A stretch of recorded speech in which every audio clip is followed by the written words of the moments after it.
Kenny, another big fight in the Tree Arena on Saturday night. You must be getting used to it now. Yeah, man, I'm getting used to it. You see, I'm even early for once. I think this is my first media day, so I'm getting better all around. Yeah, and I can't wait to show my improvements.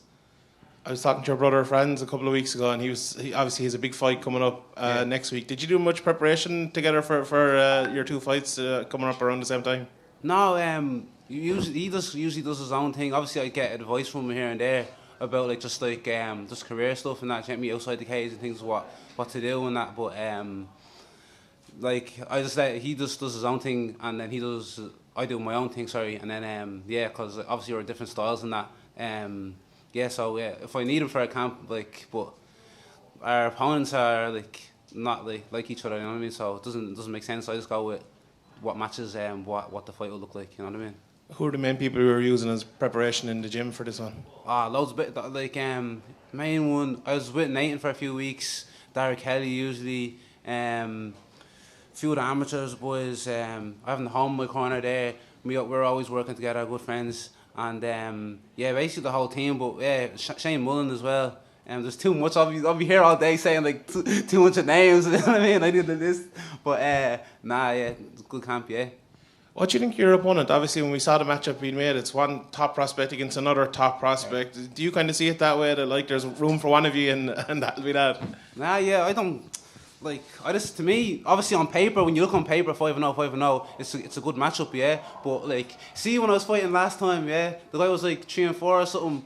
I actually honestly thought your man was. I think your man is more dangerous. Craig, what's his name? Craig and McIntosh. Yeah. I actually thought he was more dangerous. I don't take too much, into the record. I don't dig too much into that. You know what I mean? I look at what he has, who he's fought, and I don't think he's fought anyone like me, or even close. I'm white man over there in the corner. Kenny, you had two fights in the Tree Arena so far, yeah. two first-round wins. Are you hoping for a bit of a longer fight on Saturday, or would you be happy to do nice and fast again? Negatives and positives in both, isn't it? But longer both are good, but we'll see what happens. I'm ready for either one, so whatever comes, yeah. You mentioned there a minute ago you're kind of getting used to all this stuff now. This is your first media day. Do you feel like you've grown as a fighter and as a person since your debut last year? Yeah, of course. Yeah, every month, even the way you hear, I'm not rushing around anymore. You see me, I'm here on time and shit. Just even this thing is gonna make the fight more easier. Everything, I'm not running around. I'm more relaxed and all. I don't have to rush. So I think, it's gonna be my best performance. Yeah, I think. Yeah, even if it goes longer. Yeah.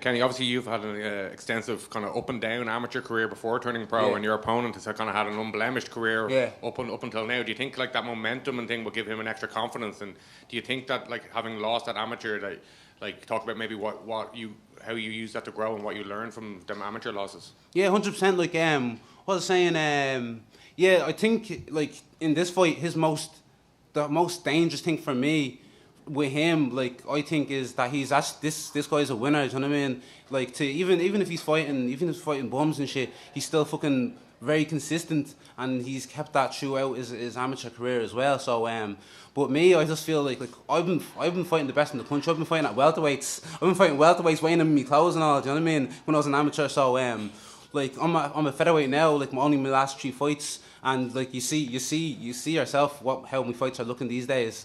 I'm a different animal. I hope he's looking at my amateur background and looking at them fights back in the day, because that's a different grave altogether. You know what I mean? And what do you think clicked for you since turning pro? Obviously you had some very good wins at amateur, but you also had some losses. What do you think has changed that has made you kind of so much improved as a pro?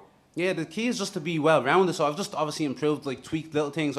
I wasn't a bad amateur at all, but I just had to tweak a few things for MMA, maybe up against the cage, just little things in the clinch here, the little small details that John and Dave are showing me, and I'm learning off. Obviously I'm sparring with the best in the country now, and the little things that will change a fight. That's the little things that I've adapted into my game now. Hi. So, with this being your first media day, you know, with every win, the spotlight's going to keep growing. Yeah. What does that do to you? Does it like increase the pressure for you, and are you someone who maybe performs better under pressure? Yeah, man. You know me, man. Pressure is basically my middle name. You get me? My name's the Black Diamond. You know what I mean? Like, so, yeah, man, I love pressure, man. Even when I'm not fighting, like, I miss this, you know what I mean? I miss this scared feeling, you know what I mean? I love it, this shit. And, yeah, I'm ready for as much pressure as, more pressure, the bigger the reward, and that. So, yeah, bring the most pressure on, yeah. Are you someone who likes to, like, slow cook your career, or do you want to, like, do big jumps?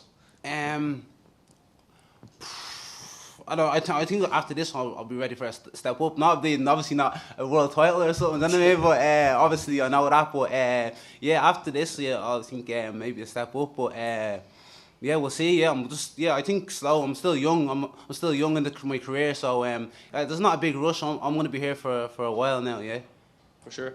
And of course, another one in Dublin. What means more to you? Do you prefer fighting in Dublin, or would it mean a lot to like fight something overseas? Yeah, it would be cool. I tried to get a fight overseas straight after the next day after Bellator. I actually jumped over the cage. Yeah, I was like, dude, man, yeah, Bellator Paris. It didn't work out, but what's it? Yeah, man, I'd like to be more active, and fighting here in Ireland, obviously, there is negatives and positives to both ways, going overseas and obviously traveling, and then staying here, like selling tickets, and obviously everyone fucking dealing with selling tickets and shit. Like, it's a bit stressful and that, but yeah, I don't mind either way. Like, what did they say? A champion can adapt to any situation, so I can adapt to anything. Yeah, and I'll fight overseas, I'll fight here, I'll fight in the backyard and anywhere. Like, you know what I mean? Like, so yeah. Hey, thank you, Santiago. Hi Kenny, hello from Amsterdam. Thank you for the time. Kenny, you are one of the younger guys fighting right now in Bellator. How is Bellator treating you, and does it feel good for you that you are in a major MMA organization? Where's that going? I'm virtual. Yeah. I'm online. Oh, yeah, sorry, cool. Nah, yeah, obviously I'm delighted to be in the position I'm at. Like, obviously I've only 5 fights in my professional career, and to be on one of the biggest shows, biggest promotions in the world is obviously I'm obviously grateful to be in this position, but at the same time, like, I feel like I make these prelims better as well. Do you get me? Like, I feel like, do you get me? Like, so, yeah, I feel like after this, I feel like maybe, yeah, we'll talk, we'll see what happens next, and I feel like I want bigger or whatever, bigger paychecks and shit like that. So, yeah, man, I feel like I could be a bit more respect on my name, but yeah, I'm grateful. I'm honored to be on Bellator. Yeah, I'm blessed. Your opponent from Wales is also undefeated at 5-0, but he is set to make his Bellator debut. Were you nervous for your own Bellator debut, Kenny? And do you think this will play a part in your opponent's first walk to the Bellator cage? Nah, I feel like, yeah, we're both experienced enough, and even though we're young in our careers, I feel like we're both experienced enough. Like, it's just like, I get nervous for all my fights. It doesn't matter if it's Cage Legacy, Bellator. I'm gonna get nervous for any of them. Do you know what I mean? So yeah, it's just another fight. I expect what I expect, and it's just me and him in the cage. Like, doesn't matter what show it's on. You know what I mean? Dylan. What's up, Kenny? All but one of your fights have ended with a first round finish. What about you or your mindset separates you from the rest? I don't know. I don't really think too much into what other people are thinking. Like, all I can do is focus on my game. I'm just, my game is always attacking, always putting the pressure on.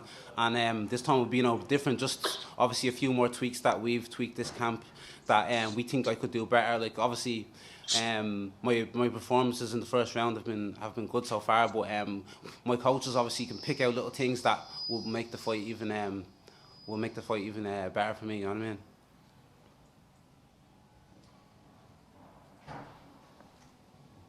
Awesome. And last from me, what can fans in Dublin expect from you on this coming weekend? Yeah, man. Obviously, expect the usual, man. I'm gonna rep the SA flag here, the Ireland flag here, and the Blanche and D15 in here. You know what I mean? Like, yeah. So I just want to say thanks to everyone that's supporting and that, and yeah, I'm gonna put on a show like I always do. I'm gonna bring it. Yeah. Thanks, Kenny.